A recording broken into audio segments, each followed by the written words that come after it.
Hello friends, welcome back to alpha 9 classes.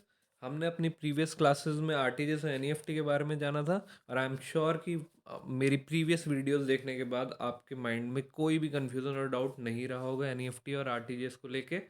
आज हमारी class है आईएमपीएस के बारे में, that is immediate payment service. और आज की क्लास शुरू करने से पहले अगर आप मेरे चैनल पे नए हैं तो मेरे चैनल को सब्सक्राइब करना ना भूलें, और अगर आपको मेरी वीडियोस अच्छी लग रही है तो लाइक का बटन प्रेस करना ना भूलें। तो चलिए दोस्तों, शुरू करते हैं आज की क्लास बिना किसी देरी के। I am P S stands for immediate payment service. अब इसके बैकग्राउंड के बारे में थोड़ा जान लेते हैं। 2010 से पहले एनईएफटी और आरटीजीएस ही हुआ करते थे हमारे इंडियन फाइनेंशियल सिस्टम में। अगर आपको एक बैंक से दूसरे बैंक में अगर अपना फंड ट्रांसफ़र करना है तो 2010, दैट इज़ 22 नवंबर 2010 को लॉन्च किया गया आईएमपीएस को हमारे इंडियन फाइनेंशियल सिस्टम में। और इसे लॉन्च किया था श्रीमती श्यामला गोपीनाथ, जो कि उस टाइम पर डायरेक्टर जनरल ऑफ आरबीआई थी, जिन्होंने मुंबई में इसको लॉन्च किया था। अब हम देख लेते हैं इसकी अवेलेबिलिटी के बारे में। आईएमपीएस जो है वो अवेलेबल होता है 24/7/365 डेज, जैसे एनईएफटी और आरटीजीएस होता है अवेलेबल।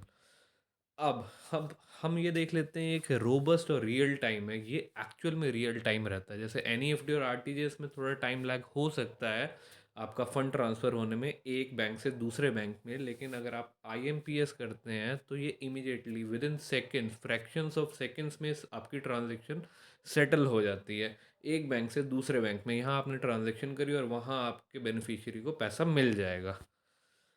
अब हम ये देख लेते हैं कि आईएमपीएस किस किस चैनल के थ्रू आप कर सकते हैं। ठीक है, IMPS can be done through various channels, that is आप मोबाइल बैंकिंग के थ्रू कर सकते हैं, आप इंटरनेट बैंकिंग के थ्रू कर सकते हैं, आप एटीएम के थ्रू कर सकते हैं, आप एसएमएस के थ्रू कर सकते हैं। ठीक है, और आईएमपीएस सर्विसेज प्रोवाइड करता है ये एनपीसीआई आईएमपीएस सर्विसेज प्रोवाइड करता है, that is national payment corporation of India. अब हम ये देख लेते हैं पार्टिसिपेंट्स जो है एमपीएस में कौन कौन से हैं। पार्टिसिपेंट्स होते हैं रेमिटर, दैट इज सेंडर जो पैसा भेज रहा है, ठीक है, बेनिफिशियरी जिसको पैसा रिसीव हो रहा है, बैंक्स और एनपीसीआई। ठीक है, ये हो गए पार्टिसिपेंट्स जो कि आईएमपीएस के पार्टिसिपेंट्स हैं। अब हम ये देख लेते हैं कि मोबाइल बैंकिंग से अगर आप आईएमपीएस कर रहे हैं तो उसके लिए क्या रिक्वेस्ट है। सबसे पहले रेमिटर को जो है रजिस्टर होना पड़ेगा। रजिस्ट्रेशन कहाँ, मोबाइल बैंकिंग रजिस्टर करनी पड़ेगी उसको, एमएमआईडी लेना पड़ेगा, एम पिन लेना पड़ेगा, और उसको अपने बैंक का मोबाइल बैंकिंग का सॉफ्टवेयर डाउनलोड करना पड़ेगा।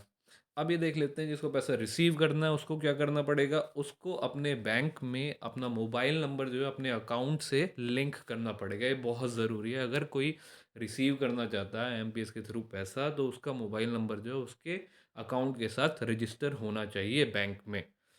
ठीक है, अब इसमें जो है उसको एमएमआईडी भी लेनी पड़ेगी।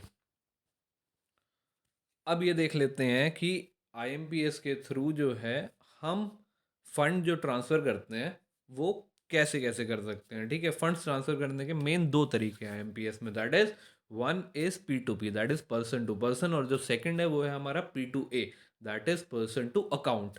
इसमें क्या होता है, अब हम ये डिटेल में जान लेते हैं पी टू पी और पी टू ए में क्या फ़र्क है।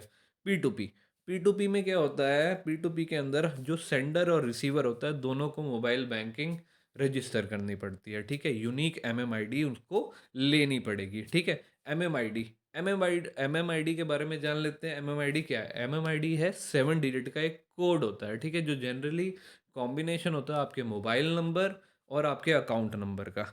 ठीक है, एमएमआईडी के बारे में एक और चीज़ जाननी बहुत ज़रूरी है कि जो हर एक एमएमआईडी है वो एक यूनिक मोबाइल नंबर के साथ लिंक होती है। लेकिन डिफरेंट जानने वाली बात ये भी है कि जो डिफरेंट एमएमआईडीज़ है वो किसी एक सेम मोबाइल नंबर के साथ भी लिंक हो सकती है। अब हम देख लेते हैं P to A, that is person to account. अब इसकी ज़रूरत क्यों पड़ी, कई बार क्या होता है जो सेंडर है वो तो रजिस्टर है, उसकी मोबाइल बैंकिंग रजिस्टर होती है, लेकिन जो रिसीवर है हो सकता है उसका मोबाइल नंबर जो है उसके बैंक के साथ लिंक ना हो। उस केस में अगर आपको आईएमपीएस यूज़ करना है, आईएमपीएस के थ्रू अगर पैसा बेनिफिशियरी को भेजना है तो आपको क्या करना पड़ेगा, आपको अकाउंट नंबर और आईएफएससी कोड के बेसिस पे भेजना पड़ेगा वो पैसा, जिसको हम बोलते हैं पर्सन टू अकाउंट। अब ये देख लेते हैं जितनी भी ट्रांज़ैक्शंस होती है आईएमपीएस के अंदर वो सारी की सारी टू फैक्टर ऑथेंटिकेशन होती है। जैसे पहले भी मैं डिस्कस कर चुका हूँ कि ये वेरियस चैनल्स के थ्रू आप आईएमपीएस कर सकते हैं। आप मोबाइल बैंकिंग के थ्रू कर सकते हैं, आप एटीएम चैनल के थ्रू कर सकते हैं, आप इंटरनेट बैंकिंग के थ्रू कर सकते हैं। अगर आप मोबाइल बैंकिंग के थ्रू कर रहे हैं तो जो ऑथेंटिकेशन होती है, टू फैक्टर ऑथेंटिकेशन, वो होती है मोबाइल नंबर और एमपिन के थ्रू। अगर आप जो है एटीएम चैनल के थ्रू कर रहे हैं तो वो होती है कार्ड और एटीएम पिन के थ्रू। अगर आप इंटरनेट बैंकिंग के थ्रू कर रहे हैं तो आपकी कस्टमर आईडी और आपका जो ट्रांजैक्शन पासवर्ड है, इंटरनेट ट्रांजैक्शन पासवर्ड, वो उसके बेसिस पे आपकी टू फैक्टर ऑथेंटिकेशन होती है। अब हम देख लेते हैं डेली लिमिट्स क्या हैं इसके अंदर। अगर आप आईएमपीएस यूज़ कर रहे हैं अकाउंट नंबर के बेसिस पे, ठीक है? अगर आप अकाउंट नंबर यूज़ करके आईएमपीएस कर रहे हैं तो उसकी मैक्सिमम लिमिट है आपकी 5 लाख। पहले 2 लाख हुआ करती थी, लेकिन अब जो है ये 5 लाख हो गई है, ठीक है?